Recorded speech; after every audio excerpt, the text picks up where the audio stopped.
from looking all over for Crisco. I mean, for sesame seed oil and all. Yeah, I was telling him how you and I... Oh, wow, remember that day. That seems like 6 months ago. Right. We went into that store in Seneca Falls. That's the day we painted the sign. Did you tell them that story about the women's rights sign?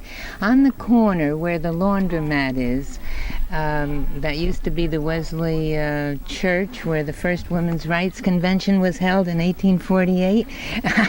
And there's a sign, a big, strong steel standard put up by the New York Department of Education in 1932 that says, "This is the site of the first Women's Rights Convention." Underneath those words were printed graffiti, bright yellow, saying, "Big mistake!" exclamation point. So we got upset about that, and we had to do something about it, and various women around there said, "Oh, that's been there since last year," and nobody seemed to care, and the local women said, "Oh, we never even noticed it before." But the worst one was the one who said, "Oh, we got used to it."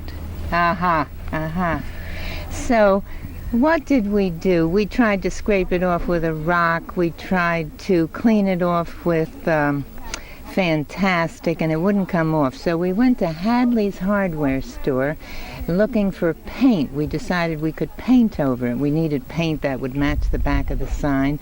And we got into a conversation with Mr. Hadley there at Hadley's Hardware, and we told him what the problem was. And I said to him, "By any chance, do you have an open can of paint in the storeroom there?" By God, he went back in the room and found an open can of paint. He was painting the back of his building, and it was just the right color. The neatest touch was when he brought out the can of paint and said, "Now, just a minute," and he put it in that machine that shakes it all up, you know, so it was perfect shape. We bought a paintbrush. We found an old shopping cart without wheels and turned it over because it was a high sign, and I stood up on the cart and handed the paintbrush to Katie. She put it in the paint thing, and I painted over. So big mistake is gone, you know. We felt we had accomplished something really nice. The oil, yes. We asked those two women who were fasting at the gate, is there anything they really wanted? And they thought about it for a while and said they'd like sesame oil, a dot of it in the middle of their foreheads to help them keep centered. So that in Seneca Falls, of course, there was no sesame oil, but there was some guy in kind of a head shop, is that what you call those? Some young liberated guy who had heard of the women's encampment, and he said there's a health food store in Geneva. So he said you could call over there and find out if they have it. I said, how about you call? He said, well, all right, that'll be my contribution to the encampment. And he did, and they did, and we went to Geneva, and we got the oil, that's all. And I remember putting a dot of it. Katie put a dot in Terry's forehead, and I put a dot in the center of Lisa's forehead, and they said that did help them keep centered. Yeah.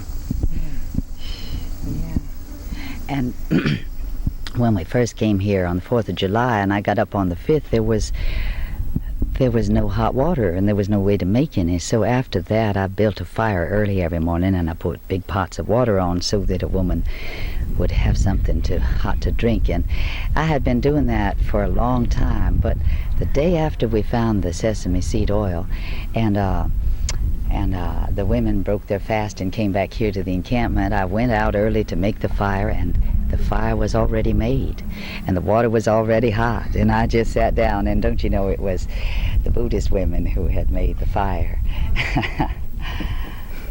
So, yes, of course, we've accomplished a lot. We still have a lot to do, and we're learning how to do it fast. Has this been a spiritual experience for either of you or both of you? Yeah, for me it has, in the sense that I'm in a place surrounded by such a diverse group of women, you know, age-wise, from those little baby girls up to those 87-year-old fence-hopping women. And it provides for me, at the age of 56, still I have need for role models. I still am learning that women can be strong and can be free, and I'm seeing an image of it all around me every day. I think that the patriarchal forces are working on us all the time and always pushing my mind closed and saying, oh, give it up, you know. It's some crazy dream. And when I'm in a place like this and seeing women operating under these crisis situations surrounded by mobs of thugs, acting so strong, so logical, so truthfully, it really does give me hope that maybe we can overthrow the patriarchy. I don't know if that's the phrase I want to use, but have a very different kind of world based on truth and women's freedom. And life instead of death. Well, of course. Do you feel that you've gained strength from being here? Why don't you say? I think I have spent a lot of energy and gotten a lot of energy, so for me it's been a kind of energy exchange, yes. But I feel like I have been exploding for a month, and now I must go and rest. How about you, Pagan? Do you feel that you've gained strength from here?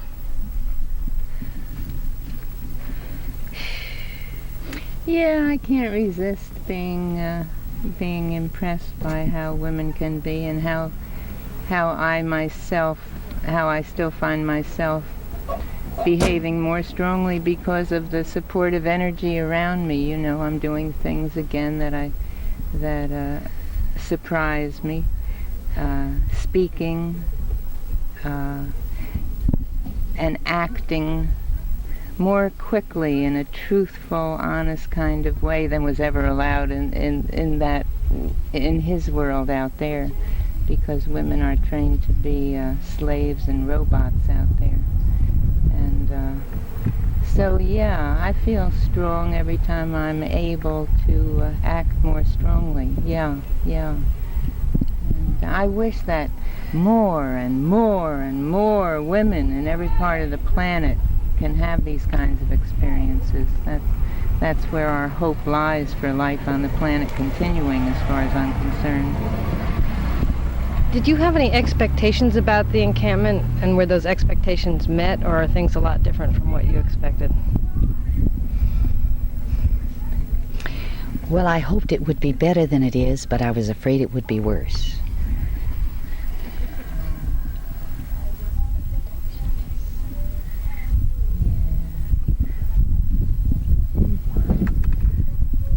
I don't know about expectations. I know that, I mean, I've been in groups of women before and have had this experience that I've just described to you, and this is another one, and it adds more strength to it.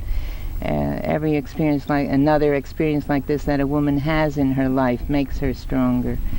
Somehow that word expectation sounds to me like, you know, do you think we've moved the nation closer to establishing a nuclear freeze, or have we done something essential about stopping nuclear war? And I guess, you know, no, I can't think that we've done that specifically, but the most important thing that happens out of this, in my perception, is the connections that women's energy are making through these experiences, and out of that is the only hope, I think, of saving life on the planet. And I don't know how that will happen. I think it will happen in a very different way than we're all familiar with, and I don't know how to even speak about that. I wonder if we even have a language to talk about it yet. We're groping for it and finding it, but I really can't even envision it.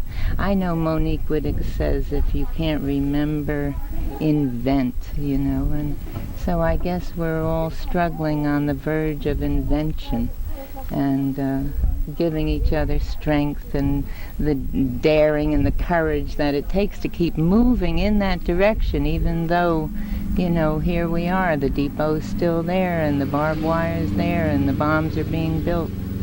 So that's all I can say about expectations. Do you think anything like this could ever happen with men involved? No. what more need be said on that? Okay, well, thank you both very much. Sure. Thank you. Look inside and you can see the little button. Yeah. It's on. Perfectly Do it. clear. Why don't you do it? Do you Turn it off. really? Yes. Good. The town. Barbara, what's your full name and where are you from? My name's Barbara Gordon and I'm from Greenham Common Women's Peace Camp in England. How long did you spend at Greenham Common? I've lived there basically since the new year for about 7 months, I think, and then I came to Seneca Falls Peace Camp. And what's Greenham like? I know that's a big question. I've no idea, I've been away for a month.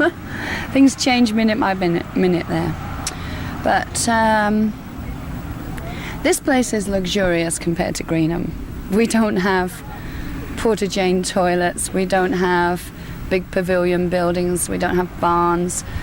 Most of us live in benders or under plastic structures. We live in the mud. It rains a lot. We have one standpipe, which is our water supply, and we get all our water from that. It's much more basic sort of facilities. We also are squatters. We are illegal there. It's the common land, it's Greenham Common. It's our land, but the council thinks it's theirs, the Ministry of Defence thinks it's theirs, the Ministry of Transport thinks it's theirs, and in actual fact it's ours. And we've just reclaimed the common, so we're basically illegal from the word go, and everything we do from then on is illegal. This place is women's land, it's been purchased, it's been bought by women, but it presents a lot of problems with the health authorities and such like. There's a lot of restrictions, especially for August the 1st. We were manipulated and made to do a lot of things, whereas if it's our land, we should be able to do exactly what we like on it. So in a lot of ways, we're in a better position in Greenham because we do exactly what we like on there anyway. What about the spirit and the relationships between women at Greenham? How do they compare with the spirit here? Well, when it was a smaller group back in the summer before I was there, it was a much smaller group and the women got to know each other very, very well. They were very close and they got in touch with the whole magic of the place and the whole concept of loving, caring and sharing and communicating and supporting each other and building confidence. This place has got very many more women and a much quicker turnover of women as well, so it's very difficult to have that same existence. But the first priority I think, is the women. Above all the work, above everything else, is the women. And living in such an intense situation, and it's literally living on the front line, because we're right up at the gate. We are living right beside the gate and beside the fence. We've got the police and the cars going past continually into the base, and consequently our emotions are on the front line too. We often have rows and arguments, but we get it all out into the open, it's over and done with, and then we have a much better understanding between each other. Here it upsets me a bit that women's insensitivity towards other women is a bit upsetting. A lot of the creativity is stifled by very much structured organisation here. There's a lot of rules here. We only have 2 rules at Greenham. One is that we are not physically violent towards each other or any person, and the other one is that we don't have men living there. We don't have men after dark and we don't have men sleeping there. It's a women's peace camp, it's a woman's space. Here there are a lot of rules and a lot of organisation, and I find that difficult to come to terms with in a lot of ways, because although there has to be meetings and there has to be certain guidelines, sometimes they're a bit too rigid where it stifles women's creativity. And in a way, it seems like there's mistrust amongst the women. We don't trust each other to be responsible for our own actions. And we should respect each other for doing what we feel, what we need to do, what we feel is right. And sometimes that's stifled, and it's quite sad. I mean, this place has such potential. It has wonderful potential to be an incredible women's space and a learning space and an unlearning space, because it's about unlearning too. There's a lot of sophistication. We have to just push away to one side and get back to basic emotions and feelings. And a lot of the communication, especially with the process and procedures and consensus and all this stuff, is very rigid and very, I think it's alienating to some women. We're trying to reach women everywhere, women of all ages, classes, races, every type of woman you can think of. We're supposed to be women together and working together, and although we are different, and I know that we're different, and that's what makes us special, we can still listen to each other's differences and respect each other's differences and learn from each other. The young don't have to necessarily learn from the old. Older women can learn from the young, and everybody can learn from each other. And if we listen to each other and listen to each other's feelings and emotions, we can grow, we can become very, very strong. A lot of the procedures frustrate me, make me personally very angry, because there are some women that are going to come to this camp and they're not going to be able to understand the whole dialogue issue. You can communicate much, much better by making things very simple, very straightforward. Communication is very simple, really.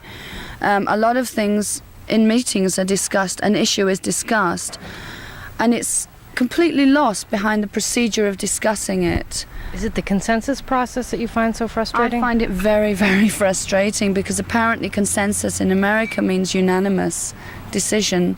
Consensus in Britain, when we have a consensus decision, we go around every woman in the group, every woman around the circle, and they say yes or no to the issue, and they say their own personal reasons why they feel that way, and from that we take the majority feeling, and it's usually our meetings are about actions that we're going to do, and we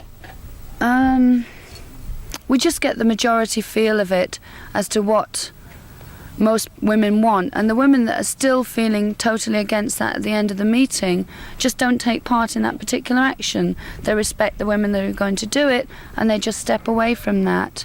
But often on a consensus, on the form of going round woman by woman, sometimes you have an idea about how you feel about something, and by hearing other women's feelings, they're things that you haven't necessarily gone into, that you might have overlooked, and you could possibly at the beginning think one thing, and by the time it's gone round feel completely the opposite, because you've heard different points of view, and it's open, it's that flexible to it. Can you give me an example of where you think the consensus process here has interfered with some action from taking place or has stifled somebody's creativity?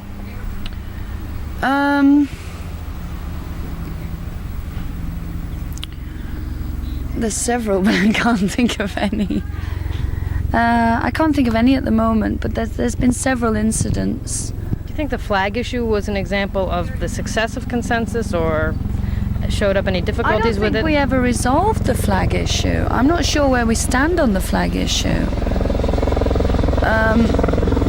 I'm very confused by that. And it's a very sensitive subject. It's not an easy one to sort out. What we're against is the flag mentality, not the flag. It's the flag mentality and what that stands for, and the way that people are using the flag as a weapon and using the flag to hide behind. It's not the flag itself. So again, I'm not American, so I'm not involved in that part of it, but it's not an easy thing to sort out, and I don't think we've got sorted that one out fully yet. Do you miss Greenham Common? Yes. Yes. I do.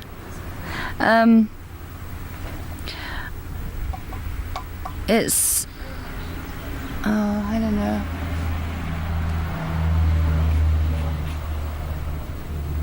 I don't know. I can't explain why. Is there something about the British character that is different from the American character, if there is any such thing, that makes it different?